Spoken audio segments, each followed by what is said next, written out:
Have you had an encounter with Mr. or Mrs. Tall, Dark, Hairy, and Stinky? Well, if so, send me an email with all the details. You know I want to hear about it, and so does everyone else. You can email me at contact@buckeyebigfoot.com. Hi there. Welcome to Buckeye Bigfoot. I'm so glad you could make it. Now listen, if you're new here, go on and get saddled up on one of those horses, and don't worry, the horse knows the way to Sasquatch Valley. You don't have to do a thing. And I know my regular Sasquatch will share all their snackage with you along the way. Are you ready? I sure hope so, because I know the Sasquatches are ready for us. Let's go.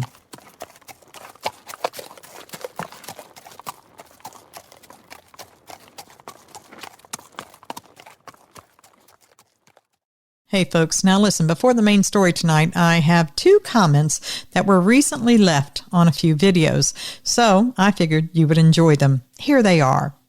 This person was left on a video titled, "He Waved at Bigfoot." I think that was July 1st. And here's what he said. Hey Mark, I live on Signal Mountain. Suck Creek is at the base of Signal Mountain, and Shoal Creek runs up the side of the mountain. Sasquatch always follows rivers and streams. I have had 2 separate experiences while driving home coming up the mountain overlooking Suck Creek. I got off work about midnight and was driving up the mountain going home. The first time, an elder white Sasquatch ran out in front of me on 4 legs and jumped the guardrails. The second was about a quarter mile from where I saw the first. He ran across in front of me on 2 legs. He had dark hair, not white like the other. Please note that both encounters were really close to where Shoal Creek Falls crosses under the main highway before reaching the top of the mountain. I have also spotted in the same area on the edge of that same section of highway 2 stacks of Zen Rock towers, maybe 1.5 feet high. They were right next to Shoal Creek on the paved edge of the highway. No person would take the time to do this with continual traffic flying up and down the mountain. It would be very dangerous if they did. So, Mark, I believe you. And by the way, folks, Mark was the submitter of the actual story on the video that he left this comment on. So he was speaking directly to the person who had that encounter, just in case you're confused. All right, now moving on to the second one. I'm sorry, I didn't know what video this was left on, but it was pretty recent, probably the one from July 4th, but it was recent. So here's what they wrote. My girlfriend and my best friend hiked to a remote lake to go camping, about an 8-mile hike. No boats on the lake, no fishermen in the location we were due to absolutely no trails. We slept. We woke up very early in the morning. We were sleeping about 25 feet above the water on a rock cliff. It was summer, so we did not have the top on our tent. It was just a white mesh. As we sat there, we heard footsteps. All of a sudden, this thing started running. It was probably 5:30 a.m., so daylight. This thing running on 2 legs ran by our tent. We saw it. It was about 6 feet tall, dark, and very thin. It jumped off the cliff. We ran to the cliff, but we never saw anything come up. There was no way up onto the cliff for hundreds of feet. We waited about 30 minutes, but never saw anything come up. Who knows? All right, everybody, are you ready? On to the main story. Here we go. This all happened back in my early 20s. I'm not from California, but I ended up over there through dumb and impulsive circumstances. I was with my boyfriend at the time, Bobby, and he was the one who insisted we go on this big cross-country trip out west. The whole affair took about 2.5 months, give or take. During that time, we lived almost entirely out of our car. When we were planning our trip, we made our final destination a farm in California where we would work for our keep for a couple of weeks before returning to Texas. We made time to visit and to see as many cool things and places as we could fit in the time that it would take for us to get there. Amongst many other things, we got to go to the Hot Air Balloon Festival in Albuquerque and spent a good 2 days exploring the Grand Canyon. There were lots of highs and lows during that time. I'm sure it will come as no surprise that our relationship did not make it out alive after how much that trip stressed both of us out. And that was even before we had our bizarre encounter. But I suppose it's natural for people to do things like this when they're young. And I've come out of it mostly unscathed. I don't hear from Bobby much anymore. I assume he's doing okay. Anyway, we traveled from our home in Austin to meet up with some of Bobby's friends in Sacramento. They were the ones who had passed on the information about the farm jobs and invited us out there. Once we made it to California, we spent most of that time around a place called Pioneer. Not a lot happened out there other than the farm work, but it was a weird experience to say the least. Everyone we met seemed to be armed to the teeth in a way that, even as a Texan, made me uncomfortable. But we tried to make the best of it, and by the time the work was done, Bobby and I were looking forward to the trip back home. The entire 2 weeks that we were in and around the farm, we'd had little incident outside of some awkward conversations with the locals. That night we were in California, though. We decided to drive into Sacramento, figuring we could treat ourselves and stay somewhere in the city before we left the state. We were exhausted and wanted to sleep in a nice room of our own. It was late at night, and we hadn't even made it out of Pioneer yet. We were on a long stretch of road headed west. There weren't a lot of other cars or general signs of life out there at that time. Suffice it to say, it was incredibly dark. I had even made the joke to Bobby that this was the kind of night and the kind of place where you could almost imagine running into the Mothman. Bobby was driving, and I wasn't paying a lot of attention. I think I was looking at my phone or something, but I couldn't say for sure. All I do remember is Bobby braking hard and suddenly. We stopped so fast I nearly hit the dashboard.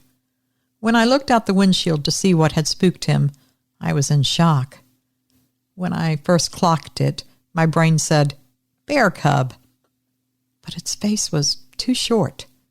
It was slightly crouched in the middle of the road, staring straight into our headlights. It was small and covered in a thick coat of dark brown fur. It couldn't have been too much taller than an average human child, somewhere between 3 to 4 feet tall. After looking at it for a minute, I convinced myself it was some kind of monkey or ape. It didn't make much sense, running into a monkey out in rural California. But I wasn't sure what else to think. Bobby said he wanted to keep driving, but I had already gotten out of the car. This creature was moving around in little circles, like it was anxious, and it wouldn't get out of the road. It even got closer to the vehicle, like it was sniffing the grill. It watched me get out and seemed to get excited when I approached it. It was bouncing up and down, and it kept circling in place. It reminded me of a Yorkshire Terrier my mom once had, who would do the same thing right before going on a walk. Once I got out, I noticed a faint smell. It was nothing too weird for an animal. The little creature just smelled like the forest and musk, almost like a stinky dog. I didn't want to get too close, afraid I would scare it away. But as I walked towards it, the creature began angling itself in a specific direction. It kept looking off the road, to the left of where our car was facing, and back to me. It walked up to me, and then would walk in that same direction. It never got too close, but it was definitely vying for my attention. It went through these motions a few times before I realized it was trying to lead me somewhere. I told Bobby to park the car on the shoulder so we could follow it. Of course, the two of us bickered a bit before he agreed. He did not think it was a good idea, and he probably was not wrong. Following a strange creature into the woods in the middle of the night is definitely ill-advised behavior. But as strange as this creature was, I couldn't help but feel sympathy for it. It had these really big, dark eyes that almost looked sad. It seemed like it was in trouble, and I didn't want to leave it alone on the road where it could get hit by the next passing car. So Bobby parked the car and brought a flashlight so we'd have an easier time following the creature. It led us deeper into the forest. At that point, I was so nervous that I could feel my pulse thumping in my ears. Despite our time on the farm and all the camping we'd done up until that point, I still felt like a city girl at heart, and I know as much about being out in the wilderness as I do about rocket science. The real concern, though, was that I'd met and interacted with a lot of people in the immediate area, and I knew for a fact that a lot of them did not take kindly to strangers and trespassers.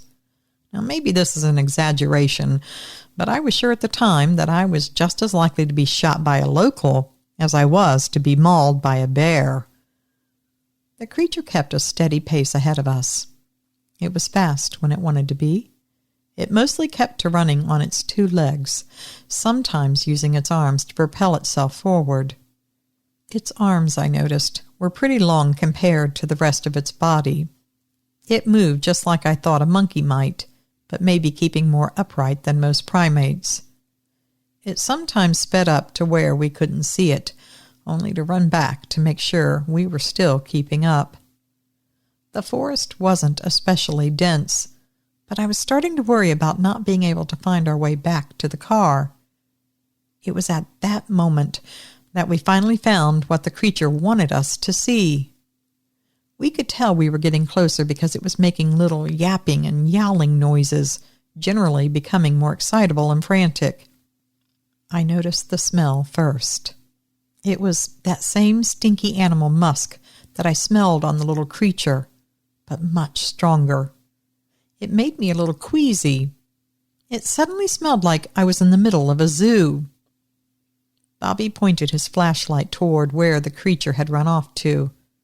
In the middle of the woods, maybe 30 feet away, was a huge, hulking giant of a creature. It had to be at least 7 feet, and it was definitely of the same species as the smaller creature who found us. Just like the baby, it was covered from head to toe in dark, long hair. If we hadn't brought a flashlight, this thing might have just blended into the darkness. It was like looking at a wall of fur. There weren't a whole lot of distinguishing features past all of that hair. Also, like the baby, it seemed to be designed to stand on 2 legs, as opposed to a bear or an ape. In spite of that, its arms were extraordinarily long. Past all the shaggy hair, though, we could see that its face was turned and looking right at us. We had found the mother. I couldn't tell you why I knew or thought it was the mother. This was a Bigfoot, no doubt about that. But being a Bigfoot, it was so covered in fur that I couldn't really make heads or tails out of most of it. I just assumed, by the way that its baby seemed to cling to it and look at it, that it was a mom. Bobby freaked out. I had to take the flashlight out of his hands because he couldn't keep it still. When I pointed it back at the mother, I saw that it was bent forward in a weird pose. Then I saw that she was keeping her hands close to her leg. I saw blood. She was caught in a bear trap. Now, in spite of clearly being hurt, the mother was not happy to see us. Its face was so hairy that I really couldn't see most of its eyes or its mouth, but I could hear the way it was huffing through its nose, and I could see the way its head turned to watch our movements. We did not walk any closer for a long time. The baby was jumping around and doing its circles and looking at us, but both Bobby and I were too scared to do or say anything for at least a couple minutes. But something had to be done, and at the very least, the mother wasn't as strong as she could have been ordinarily. Geez, just writing this makes me realize how stupid I was. Given the chance to do it again now, I'm not sure if I would be able to work up the courage. Looking back, I was the exact right amount of young and dumb to do what I did that night. I told Bobby we had to help her, and of course, he was having none of it. He tried to argue with me about it, saying that we should just call someone else to deal with it. That didn't make much sense to me. Who could we have called? Can you imagine what the police would have said? And if we were in the jurisdiction of any forest ranger service, we certainly didn't know about it. I didn't even bother to argue with Bobby. I just started making my way over to the mom. Just walking over to her, though, seemed to upset her. She growled at me right away. It was loud and unmistakably angry, so I stopped in my tracks. Eventually, her growling faded, so I tried moving slower, but she growled again. So I stopped again, and then she stopped again. This went on for a while. I tried a few things and eventually figured out that the key was to walk slowly and with my head bowed so that I couldn't make eye contact with her. I'm not sure why, but she seemed to find me looking at her to be some kind of threat. I walked like that, a little bit crouched with my head low, creeping along as slowly as I could, and she didn't make any noise. I heard Bobby walking forward too, and when I turned around, I saw he was doing the same thing, keeping his head down and only taking tiny steps. The mother let us approach this way. Her baby, who kept whimpering and making other nervous noises, stayed away from us and mostly kept behind its mother while we got closer. I imagine that the baby's presence was what was making the mom especially irritable. The fact that we were able to get as close as we did is mind-boggling to me now. When we got to her leg, it was hard to tell how deep the trap was. Her fur was so thick that we really couldn't see any skin underneath, especially with so little light. We definitely saw blood, though, trickling from her leg and onto the trap. I asked Bobby what we should do, and he said we had to just pry it open. The whole time we were doing this, we were careful not to turn our head and look at the mother in the eyes, but I could feel her hot breath on my head as I was bent over the trap. I held the flashlight in my mouth, and I grabbed one side of the trap's jaws, while Bobby grabbed the other. I had to work at it with all of my strength, but we were able to open it long enough for the mother to get out. The moment the trap came away from the mother's leg, she slipped it out and ran away. The last thing I saw her do was scoop up her baby in one arm and sprint off into the woods. She was limping on the injured leg, and even then she cleared out of there so fast that my eyes lost track of her in the darkness almost immediately. Even if we did feel like chasing after her for whatever reason, we were stuck with the trap and had to concentrate our efforts on letting go without getting our fingers caught in it. Once that was done, Bobby and I just sat there, stunned, for longer than we probably should have allowed ourselves. I was feeling so punchy, I started giggling. I guess it was some kind of weird shock response. Bobby seemed less than enthused. We did manage to make it back to the car without getting lost. We got back on the road and continued our drive to Sacramento, not really saying much of anything to each other for most of the time we were on the road. It's funny, though, for all the arguing and bickering that Bobby and I did, not just on that trip, but during the whole of our relationship, at the very end, we were able to agree on at least one thing, that we had come face to face with a Bigfoot and her child. All right, my Sasquatch, once again, they didn't give me a name to use, and I'm fine with that. A lot of people prefer to stay anonymous, so we're just going to leave this one as anonymous. Now, that story had me riveted, and I hope it did you as well. So let me know what you think of it in the comments down below. I think that's all I've got for you tonight, my folks. I do hope you've enjoyed it. So, you know what I'm going to say. Until we meet up again, which will be soon, always remember, absence of proof is not proof of absence. Thanks for listening.